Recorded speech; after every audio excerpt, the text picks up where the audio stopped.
ব্যাপন বা ডিফিউশন। এখন ব্যাপন কি?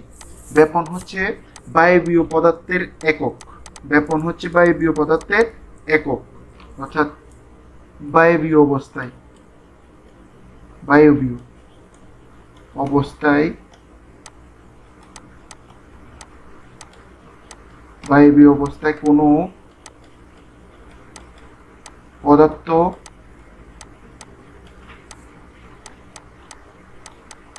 কম ঘনত্বের স্থান থেকে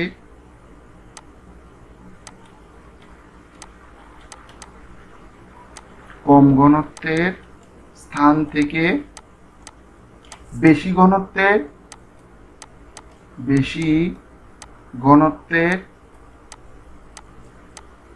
দিকে ধাবিত হলে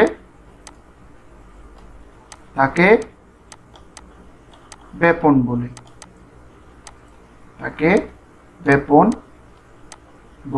তো ব্যাপন টপিকটা খুবই গুরুত্বপূর্ণ। এখান থেকে প্রতি বছর সৃজনশীল এবং এমসিকিউতে কোশ্চেন হয়ে থাকে। তাহলে ব্যাপন কি? ব্যাপন হচ্ছে তার বায়বীয় পদার্থের একক। এখন ব্যাপন কাকে বলে? জ্ঞানমূলক প্রশ্নে আসলে তার উত্তর হবে বায়বীয় অবস্থায় কোনো পদার্থে কম ঘনত্বের স্থান থেকে বেশি ঘনত্বের দিকে ধাবিত হলে তাকে ব্যাপন বলে। তো ব্যাপনের খুবই একটি গুরুত্বপূর্ণ স্টেপ হচ্ছে ব্যাপনের হার।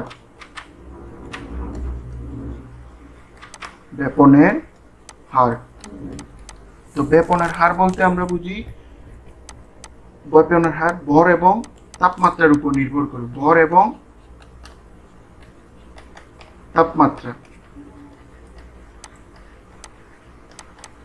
ভরকে এম দ্বারা প্রকাশ করা হয় এবং তাপমাত্রাকে টি দ্বারা প্রকাশ করা হয়, অর্থাৎ এম এবং টি এর উপর ব্যাপনের হার, এবং ব্যাপনের হারকে আর দ্বারা প্রকাশ করা হয়, রেশিও। ব্যাপনের হারকে আর দ্বারা প্রকাশ করা হয়। এখন যেহেতু দুইটা পোরশন আছে, তাদের সাথে আর এর কি সম্পর্ক? আমরা জানি ভর বেশি হলে, অর্থাৎ এম যদি বেশি হয় তাহলে ব্যাপনের হার কম হয়।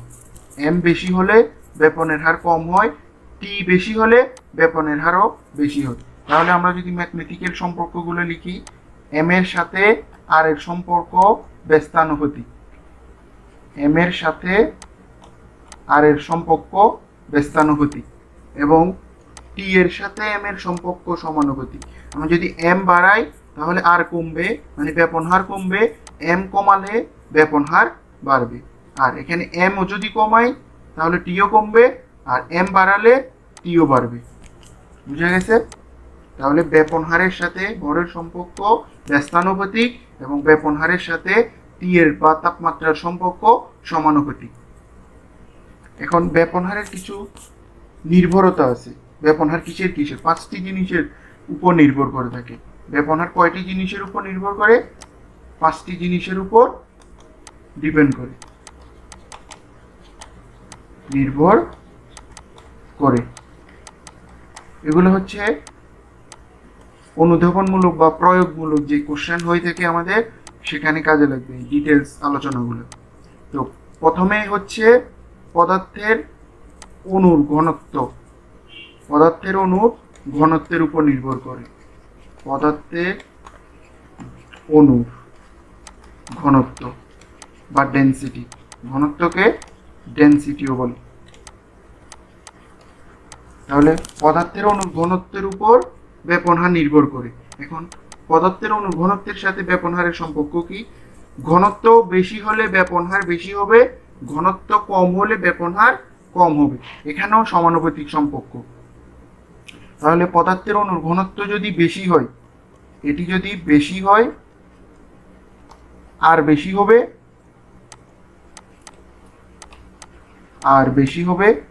আর এটি যদি কম হয় তাহলে আর এর মানও কম হবে। তাহলে সম্পর্কটা হচ্ছে পদার্থের অণুর ঘনত্বের সাথে ব্যাপন হারের সম্পর্ক সমানুপাতিক। 2 নম্বরে যে নির্ভরতাটা আছে সে হচ্ছে মাধ্যমের ঘনত্ব। অর্থাৎ কিছু মাধ্যম আছে, যে পদার্থের যেই ঘনত্ব তার কিছু মাধ্যম আছে, মাধ্যমের সাথে আবার ব্যাপনহারের সম্পর্ক সমানুপাতিক। এখন মাধ্যমগুলো কি কি? ওই যে পদার্থের তিনটি অবস্থা, কঠিন, তরল, বায়বীয় বা গ্যাসীয়। বায়বীয় বা গ্যাসীয় অর্থাৎ এই তিনটি মাধ্যমের সাথে ব্যাপনহারের সম্পর্ক হচ্ছে সমানুপাতিক। এরপর 3 নম্বরে যে টপিকটা আছে অর্থাৎ নির্ভরতা, যার উপর নির্ভর করে 3 নম্বরে হচ্ছে বায়ুমণ্ডলের চাপ। বায়ুমণ্ডলের চাপ, বায়ুমণ্ডলের চাপ। তো বায়ুমণ্ডলের চাপ বাড়লে ব্যাপনহার কমে। বায়ুমণ্ডলের চাপ বাড়লে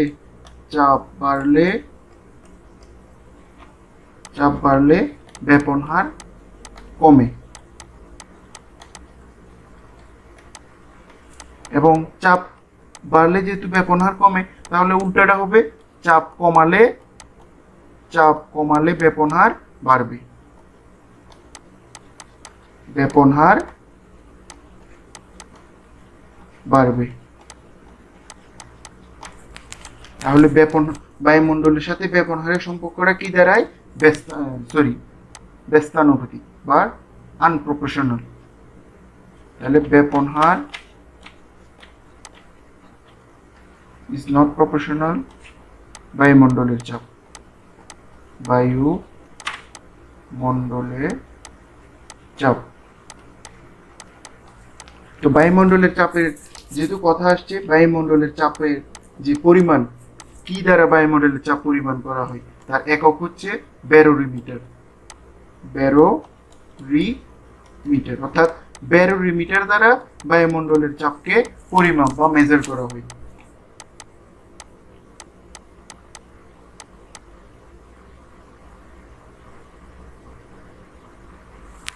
এরপর হচ্ছে ঘনত্বের তারতম্য। 4 নম্বর বা সর্বশেষ যেই নির্ভরতা হচ্ছে ঘনত্বের তারতম্য বা ডেনসিটি। যে ঘনত্ব কমলে বাড়লে কি হয়? ঘনত্বের সাথে বায়ুমণ্ডলের হারের সম্পর্ক হচ্ছে সমানুপাতিক।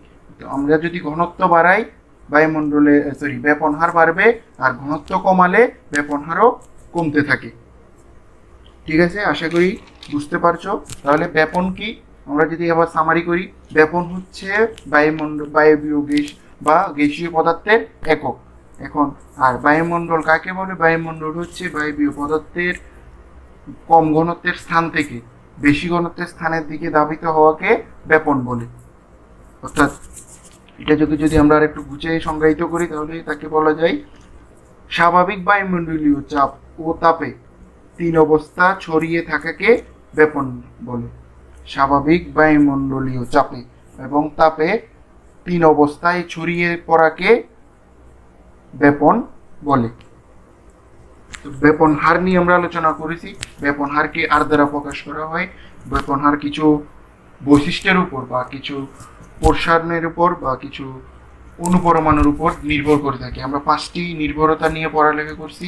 প্রথমে হচ্ছে ভর ও তাপমাত্রা, পদার্থের অণুর ঘনত্ব, 3 নম্বরে হচ্ছে মাধ্যমের ঘনত্ব, 4 নম্বর হচ্ছে বায়ুমণ্ডলের চাপ, 5 নম্বর হচ্ছে ঘনত্বের তারতম্য। অর্থাৎ 5টি জিনিসের উপর ব্যাপনের হার নির্ভর করে থাকে। তো এরপর আমরা যে টপিকটা নিয়ে আলোচনা করব সেটা হচ্ছে নিঃসরণ। ব্যাপনের উল্টো টপিকটাই হচ্ছে নিঃসরণ। নিঃসরণ হচ্ছে সরু ছিদ্রপথে। এখন নিঃসরণ কি? নিঃসরণকে যদি আমরা সাধারণভাবে সংজ্ঞায়িত করতে যাই আমাদের প্রাত্যহিক জীবনের মাধ্যমে, নিঃসরণ হচ্ছে সরু ছিদ্রপথে, অর্থাৎ আমরা যে পার্ট আলোচনা করব সেটা হচ্ছে নিঃসরণ। এখন নিঃসরণ যদি আমরা নিয়মিত যেই জিনিসের সাথে উদাহরণ দিই, সেটা হচ্ছে আমরা যে পারফিউম ইউজ করে থাকি, পারফিউমে যেই সরু ছিদ্রপথ, আমরা যখন পারফিউম ইউজ করি তখন তার একটা গাঢ় স্মেল বের হয়, আস্তে আস্তে সেটার স্মেল কমতে থাকে। অর্থাৎ আমরা যদি এখন সংজ্ঞায়িত করি যে সরু ছিদ্রপথে কোনো গ্যাসের অণু উচ্চ থেকে নিম্নের দিকে ধাবিত হলে তাকে নিঃসরণ বলে। অর্থাৎ কোনো গ্যাসের সরু অণুগুলো যদি সরু ছিদ্রপথে বা ছোট ছিদ্রপথে বেশি ঘনত্বের স্থান থেকে কম ঘনত্বের স্থানের দিকে ধাবিত হয় তাকে নিঃসরণ বলে। এর আগে আমরা ব্যাপনে পড়ে এসেছি কম ঘনত্বের স্থান থেকে বেশি ঘনত্বের দিকে ধাবিত হয়, মাথায় রাখতে হবে ব্যাপন হচ্ছে কম থেকে বেশি আর নিঃসরণ হচ্ছে বেশি থেকে কমের দিকে ধাবিত হয়। এখন নিঃসরণ আরো কিছু উদাহরণ আছে। উচ্চ চাপ প্রয়োগ করলে এই নিঃসরণটি ঘটে। আমরা যখন সাপোজ আমরা যে বেলুন নিয়ে খেলা করি, বেলুনের যে ভিতরে যে বায়ুগুলো থাকে, যখন আমরা চাপ প্রয়োগ করি বায়ুগুলো সরু ছিদ্র পথে, আমরা যদি কোনো সুই বা প্যানের যে মাথাগুলো দিয়ে যদি ছিদ্র করি, তখন আমরা বায়ু চাপ প্রয়োগের মাধ্যমে বেলুন থেকে বায়ুগুলো বের হয়। এর আগে কিন্তু বের করতে পারি না। বা আমরা যে পারফিউম ইউজ করি, সেটার নলে চাপ প্রয়োগ করার মাধ্যমে বায়ুগুলা বের হয়ে আসে। এখন নিঃসরণের কিছু উদাহরণ হচ্ছে অ্যারোসেল এবং বডি স্প্রে। অ্যারোসেল এবং বডি স্প্রে। তাহলে নিঃসরণ কি? নিঃসরণ হচ্ছে সরু ছিদ্রপথে কোনো গ্যাসের অণু উচ্চ চাপ থেকে নিম্ন চাপের দিকে ধাবিত হলে তাকে নিঃসরণ বলে। এবং নিঃসরণের উদাহরণ হচ্ছে উচ্চ চাপ প্রয়োগ করার মাধ্যমে এই প্রক্রিয়াটি ঘটে থাকে। উচ্চ চাপ প্রয়োগ করার মাধ্যমে এই নিঃসরণ প্রক্রিয়াটি ঘটে থাকে। আর নিঃসরণের দুটি উদাহরণ হচ্ছে অ্যারোসেল এবং বডি স্প্রে। অ্যারোসেল এবং বডি স্প্রে। থ্যাংক ইউ সবাইকে।